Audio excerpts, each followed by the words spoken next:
Hello, my name is Jill Bowen, CEO of Northwestern Medical Center and your host of the NMC Health Beat Show, dedicated to discussing important and very interesting healthcare topics.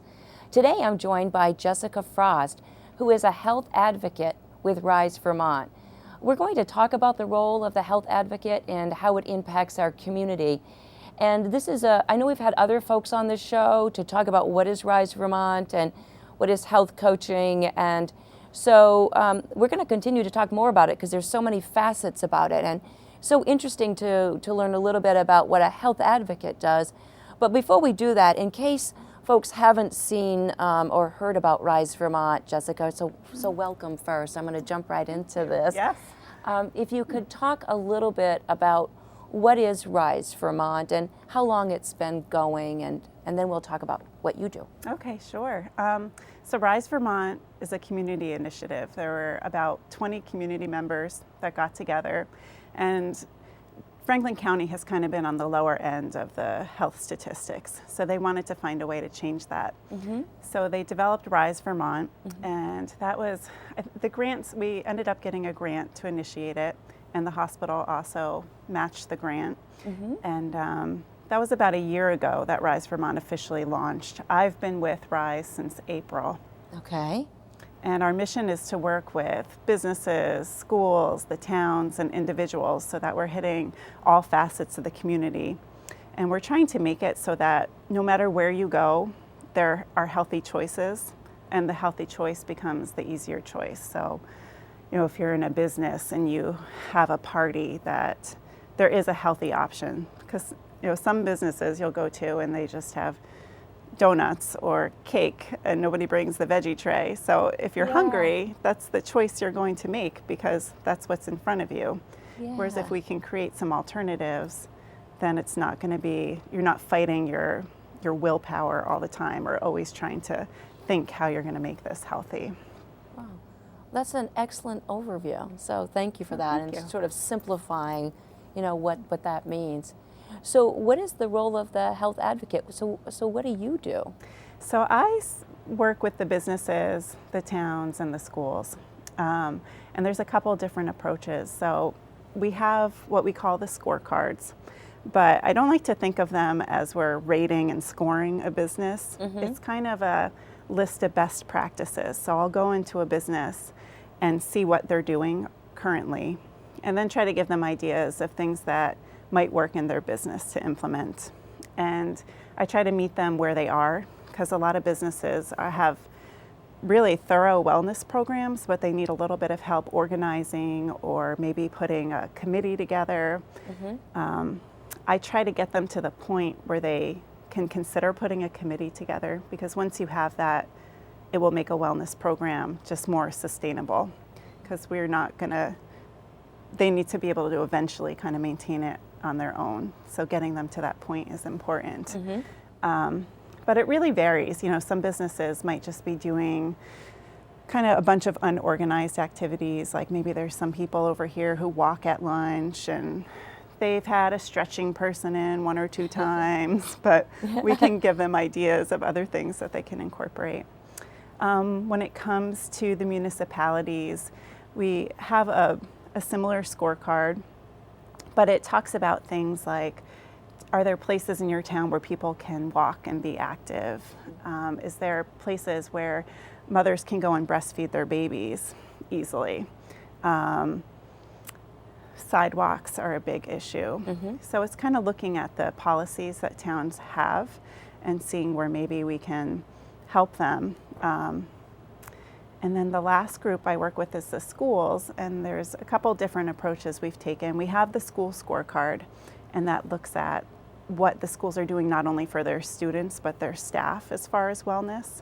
And then we also have a classroom scorecard where we've been getting into the classrooms and working more with champion teachers to try to educate the kids and do some fun activities with them and get them excited about Rise. Wow. That was a lot. It's a lot. You took me all over town. I was at the businesses, I was at the schools, and I was at the town offices here.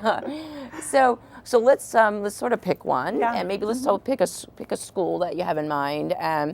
And so when you talked about picking a champion and getting involved, so kind of what does that experience look like, and where was the school at the beginning and where are they now? So to give us some real example of what's different about the school. I guess the biggest difference, I haven't been working directly with Swanton School. Our Swanton advocate, Betsy, has been. But they embraced the Rise Vermont Classroom Scorecard Challenge as a whole. So all their classrooms are going through the scorecard. So for bronze, they have to take daily brain breaks, and they have to daily send brain breaks. Yes, We all need to take we those, do. right? Businesses need those too.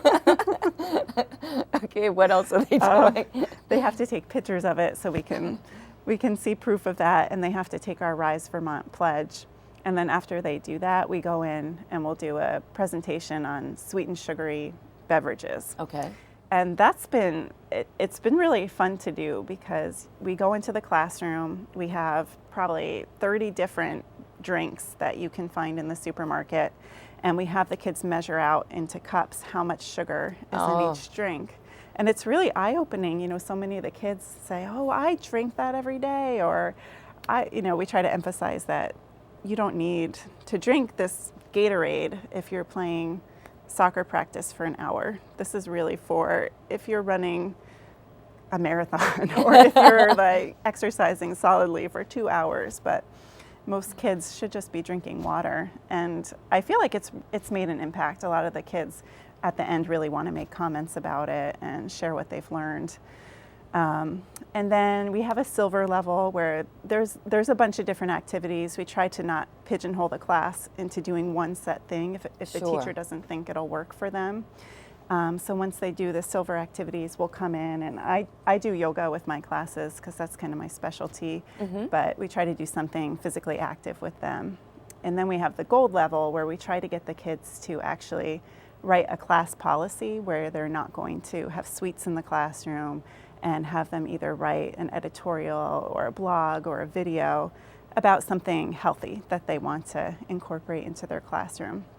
And then they get the smoothie bikes, which are very popular. The smoothie bikes? Yeah. What's that all about?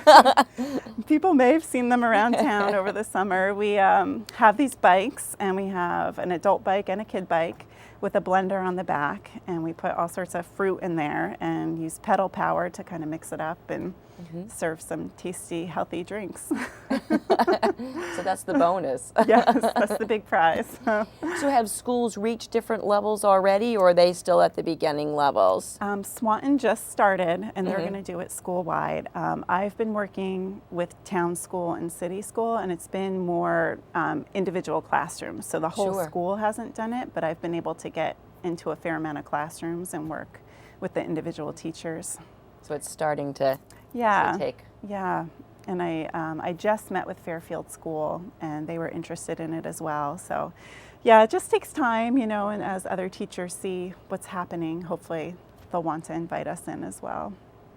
So I understand you've been working with Franklin County Home Health Agency? Yes. How are they doing? Great. They were a great meeting because we went in and spoke to them, and they had already had some wellness things going on. They had had a wellness day. They have discussed stretching with their employees. They bring healthy options when there's celebrations, but they didn't feel like they were really organized. So after our meeting, they decided that they wanted to hit gold. They want to be a gold level business. So they really jumped on board. And since then, they've started a wellness committee that has met, and they're going to be meeting again soon to try to work out the next steps. But ultimately, they want to be a smoke-free facility, smoke-free grounds, and we'll help them write the policies and get the signage that they need to make that happen. So are there other businesses that you're working with that are at any particular levels or rising up? Yes, let's see, the Department of Health, they also jumped right on board and they got to gold very quickly. I met with And when you say gold quickly, are there some things that stand out in your mind that make you gold? Yes, the smoke-free is huge. Smoke-free, okay. So all the businesses listening out there, smoke-free. Yes. Some way to promote physical activity. So either you have a room with some fitness equipment on site, or you have access to a gym that staff can go to. Trying to think what else they had. Oh, the Department of Health started during their staff meetings, they incorporated some sort of wellness activities. So when I went in to give them their gold certification, they were actually all doing adult coloring. They were taking like 10 minutes just to clear their minds. And wow. I don't know if you've seen those books that they have out lately that are supposed to be calming. I've seen that sort of like the kind of new buzz, these adult coloring books, so that you can kind of take that mindful moment and kind of reflect. Yeah. Felt very peaceful when I went in. So that's really cool. So you're letting businesses and schools, I mean, that you've got this guideline, but they can take their own creative approach. And it's most importantly that they are engaging, having a team, and owning that, and you're guiding them on a journey for schools, towns, and businesses. Yes, it's been interesting because a lot of the businesses are very small. You might have a 2-person business, so we try to be creative about how they can implement wellness. And a committee may not work, but at least have some impact on those 2 people working there. Sure, and anyone can do this, right? There's always a place to start, and it's Rise Vermont, so you can kind of rise up, just take the next step wherever you're at. I loved when you said you want to meet them where they're at, and then help them discover kind of the possibilities. So how do people get in touch with you? It sounds like you're doing St. Albans City and St. Albans Town and Fairfield, and there are other health advocates doing other communities and health coaches. So we're trying to reach out to everyone we can. But how do we reach you or reach the program if someone's listening and say, wait a minute, I want my business, or where's my town on this activity? Yeah, well, they can go to our website, RiseVermont.com. Okay. And there's a place to send an email there, and they can also take our individual scorecard while they're there if they'd like, which is just take the pledge. Yeah, take our pledge, and that will put us in contact with them. Or they can go to our Facebook page, and they can just even send a message right on there, and we check it constantly. Excellent. That's terrific. Now, part of this has been about walking and biking and really making things accessible. How has Rise Vermont been involved in those pieces of this puzzle? That's been very exciting to me.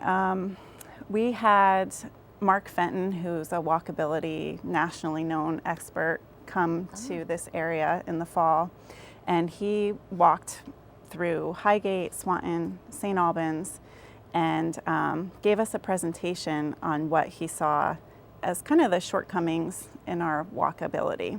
And so he brought everybody together. There were probably at least 40 to 50 people, a lot of local leaders, and gave his presentation. And out of that, we formed committees for each town. So the St. Albans committee is now officially named as the Walk Bike Coalition. And we've been meeting regularly. And a couple things have come out of that. One is we're applying for a grant together to do a scoping study on the Route 7 corridor, and we'd love to be able to make that completely walkable from the south border all the way to the north border. Wow. Yeah, which would be amazing because that would be. It's very unsafe. You see so many people walking on that northern corridor, and it's dangerous. So, not only for recreation, but just some people have to walk to work to get up there. Right. Some people have to walk for errands. So it'd be great. So we, both the town and the city are on board, and we're putting in that grant application in the next week or so. We also are working with the town planning board to try to get new development in commercial and more densely residential areas to require the developers to build sidewalks.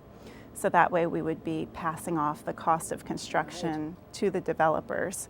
So there's been a big community showing at the meetings to try to encourage the select board and the planning board to do that. And the last thing that's been really nice, the town forest is pretty underutilized. It's up on French Hill Road, and we were trying to find a way to get more people out there and make it more usable. So we had a meeting with the neighbors, with the town, with the mountain bike club. The town forester came.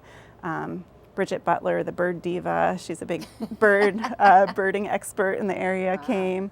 And we hired a consultant. Rise Vermont paid for half the grant to do this. And the consultant came in and came up with a master trail plan.